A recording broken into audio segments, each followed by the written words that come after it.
اللهم صل وسلم وبارك على سيدنا محمد. النهاردة هنعمل وصفة من الوصفات المشهورة جدا جدا في الوطن العربي، وهي الجلاش.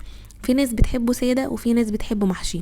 النهاردة هنعمله محشي بالكاسترد بطريقة سهلة جدا جدا، وانا واثقة ومتأكدة ان كل اللي هيجرب الطريقة دي هيعتمدها ومش هتبطلوا تعملوها. بما اننا في الشتاء والجو بيخلينا كل شويه عايزين ناكل حاجه حلوه، فلازم على طول تقوموا تجربوها حالا. حطوا لايك واعملوا شير مع كل اصحابكم، ويلا نبدا على طول بالوصفه. اول حاجه هبدا بيها الشربات بتاع الجلاش بيبقى ولا خفيف قوي ولا تقيل قوي. انا استخدمت هنا كوبايه ونص من السكر، وهحط عليهم كوبايتين من الميه. هقلبهم كويس جدا جدا مع بعض، وهحط عليهم عصره ليمونه، وهرفعهم على النار لمده 10 دقايق. وبعد ال10 دقايق هبتدي ان انا اقفل عليها، واحط عليها معلقه من السمنه، وكمان اضيف عليه كيس من الفانيليا بالشكل ده زي ما انتوا شايفين. بعد كده هنعمل ايه؟ هنعمل الحشوه، وهي الكاسترد. تقدري تجيبي اي نوع كاسترد انت بتفضليه.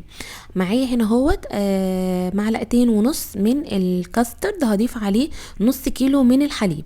تمام. وهضيف معاهم 2 او 3 معالق من السكر زي ما تفضلي حطيه. هقلبهم كويس جدا جدا على البارد، وبعد ما هقلبهم على البارد هرفعهم على النار لحد ما يستوي معايا ويبقى القوام بتاعه كريمي بالشكل ده. هعمل ايه؟ هبتدي ان انا انزل كل اللي في الجناب في الحله، وهبتدي ان انا اغطيه بكيس علشان ما يعملش معايا قشره من فوق، وهسيبه لحد ما يبرد. مش لازم يبرد قوي، انا هشتغل في الجلاش على طول لاني مش عايزه الكاسترد يبقى معايا يبرد لدرجه ان هو يبقى زي المهلبيه كده. انا عايزاه يبقى سايل شويه علشان اقدر انزله على الجلاش. طبعا هتجيبي اي نوع جلاش انت بتفضليه. انا استخدمت هنا وزن نص كيلو من الجلاش. هبتدي ان انا احط عليه الصينيه وهقسمه بالشكل دوت علشان الجلاش ياخد حجم الصينيه بالشكل الدائري زي ما انتوا شايفين كده. وطبعا كل الطروف اللي احنا بنشيلها دي احنا طبعا بنستخدمها وبنحطها في نص الجلاش زي ما هتشوفوا معايا كده. بس دي احسن طريقه ان انتوا تقطعوا بيها الجلاش عشان ياخد معاكم شكل الصينيه ويطلع معاكم مظبوط، والشكل النهائي يطلع خطير زي ما انتوا شفتوه كده. تمام. علشان نعمل صينيه الجلاش مظبوطه لازم تعدي الورق بتاع الجلاش وتقسميه نصين. يعني مثلا لو هي 12 رق، هتخلي 6 تحت و6 فوق. تمام. هنجيب بقى معايا هنا اهوت سمنه بلدي بقري عليها سمنه عاديه. تمام. دهنا الصينيه، وهنبتدي ان احنا ناخد ورقتين من الجلاش، وهناخد بقى بعد كده الكسر اللي احنا قطعناها دي هنبتدي ان احنا نحطها في النص بالشكل ده، وهنضيف عليها معلقة سمنة كبيرة، هنفردها كويس جدا جدا، وهنخلص الكمية كلها بالطريقة اللي انتوا شايفينها لحد ما نوصل لطبقة الكاسترد. تمام. لازم تكون بالتساوي كده زي ما انتوا شايفين. طبعا هنا الفرشة وانا بلمع السمنة في الجلاش ضايقتني شوية، بس قلت لا خلاص انا بعد كده هستخدم المعلقة. جبت ورقتين تاني وحطيتهم، وبرده الورق الصغير اللي احنا قطعناه هنحطه بالشكل ده، وهنضيف عليه السمنة على طول. عايزة اقول لكم ان السمنة البلدي بتبقى طعمها حلو جدا جدا في كل الحلويات، اذا كانت اللي هي الجاموسي او البقري، اللي تفضلوه واللي موجود عندكم تقدروا تعملوه. هنا طبعا زي ما انتوا شايفين الكاسترد يا دوبك كان ابتدى يبرد معايا، بس اشتغلت بسرعة علشان اقدر افرده بالشكل ده. الكاسترد مش هتوصليه لاخر صينيه الجلاش، لا هتسيبي الطروف دي كلها كده ما عليهاش خالص عشان لما يتقطع معانا ما يخرجش من الصينيه ويبقى شكله مش حلو.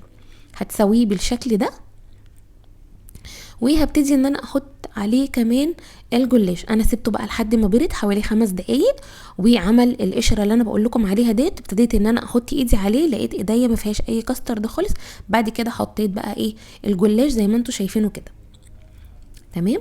والقطع الصغيره ديت احنا مش بنرميها خالص، احنا بنستفاد منها في ان احنا بنحطها في ما بين الطبقات. حطوا بقى سمنه، وحتى لو زودتوا سمنه في الاخر خالص لو ظهرت معاكم في الصينيه تقدروا ان انتوا تفضوها عادي جدا جدا. بتمنى ان انتوا تعملوا لي لايك، وبتمنى ان انتوا تتابعوني علشان يوصل لكم كل جديد.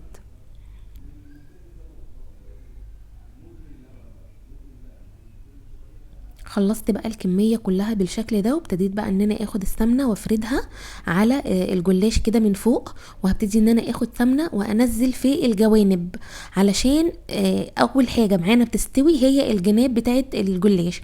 هدخله على فرن درجة الحرارة 180.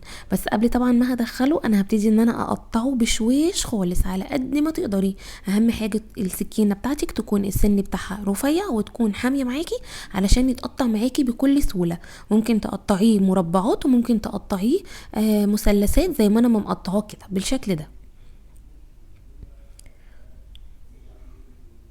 هنا كنت بحاول ان انا على قد ما اقدر احاول ان انا اقطع بطريقة بالراحة جدا، يعني عشان ما يطلعش معايا. فلقيت ان ابسط حاجة ان انت تبدأي من اول الصينية، ما تبدأيش من نص الصينية. بصوا زي ما انا ما عملت كده، تقطعيها 4 وبعد ال4 تجيبيها 8، وهيبقى معاكي احلى صينيه جلاش هتجربيها في حياتك بجد. في ناس بتعمله بالقشطه الكدابه، وفي ناس بتحشيه بالبسبوسه والكنافه، وفي في ناس بتحشيه بالمكسرات. زي ما تفضلوا جربوا. انا جربته بالكاسترد وكان طعمه خطير يا جماعه. دخلته الفرن وطلع معايا بالشكل ده، بصوا عامل ازاي، بجد خطير خطير. السمنه اللي احنا حطيناه فيه، الجلاش من الحاجات اللي بتحب السمنه الكتير علشان يطلع معاكي مورق وواخد اللون الذهبي، وكمان ما يكونش لازق معاكي في الصينيه. هعمل ايه بقى؟ هبتدي ان انا احط الشربات بحطه دافي. تمام، الشربات تحطيه دافي. هنسقيه بالشربات بكوبايه شربات كبيره ونسيبه شويه، ولو احتاج تاني هنحطه، ولو لقينا الشربات فيه زياده هنبتدي ان احنا نصفي منه الشربات.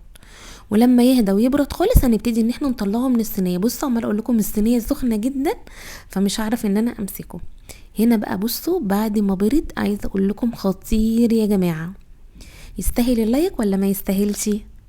بتمنى ان انتوا تجربوه.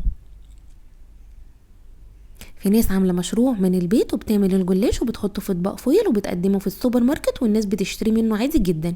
يعني تقدري ان انت تعمليه، يبقى مشروع مربح معاكي جدا جدا، وانت قاعده في البيت بتعملي وبتوزعي لاي سوبر ماركت جنبك.